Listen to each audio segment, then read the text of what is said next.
It's Halloween, y'all. And you know what that means. I have created a couple of really cool tutorials for you to try at home that are super budget friendly, cost effective, sustainable, very creative and unusual. I haven't seen a lot of these done before, if ever. And hopefully are things that you can find relatively easily, either around your house, forage, or can pick up at your local grocery store, Dollar Tree, and the like. So let's get started with a couple of these cool ideas for Halloween. Come on.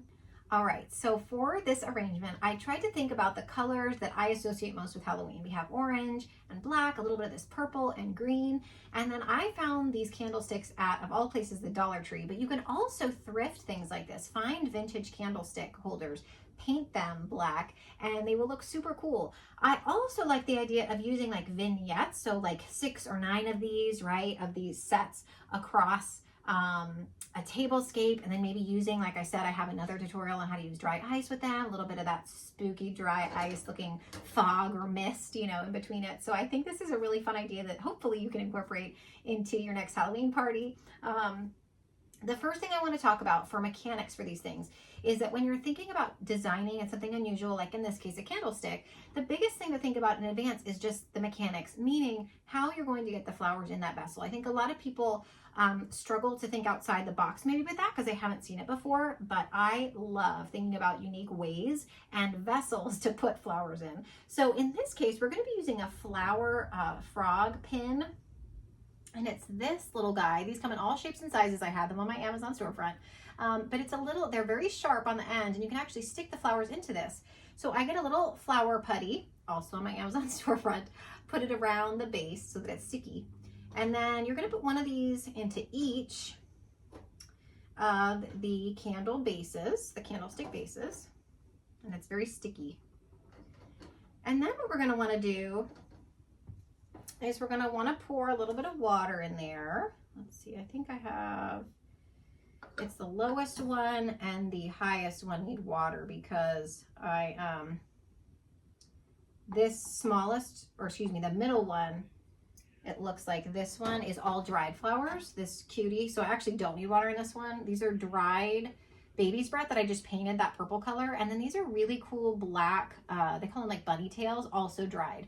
So these you could reuse year to year and just like save them somewhere and have that as like a cool kind of centerpiece. So what I'm gonna do is I'll start with the dried piece that doesn't have the water in it, and then I'll talk about how I have the water in these other pieces. So like I said, this is dried baby's breath. So you could get this at the grocery store, just hang it upside down to dry it, or you could paint it fresh, either way. You can paint flowers with either, especially if they're dried, spray paint. There is also a type of flower paint that you can look online and find specifically for like fresh flowers. That's like a water base. You can also put these in a bucket of dye, and then the flowers take up, like carnations and baby's breath do that well, take up the dye through the water. So any and all ideas are options for that, for painting flowers. I personally do like doing it, but I try to be conscious about the environmental impact, like with spray paint and stuff like that. So just to be aware. You could also hand paint them, just with like a little brush.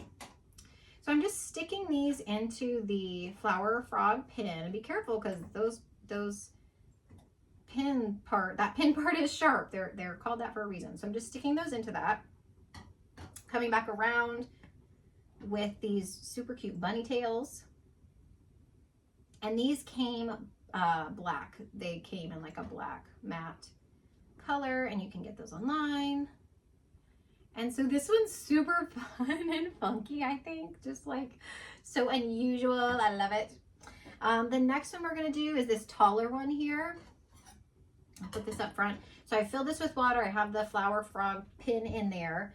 And then I'll stick the fresh Gerber daisy. This is a really pretty orange Gerber daisy. Any orange flower I think would be really fun for this. I don't think you can go wrong, but I liked the Gerber daisy look.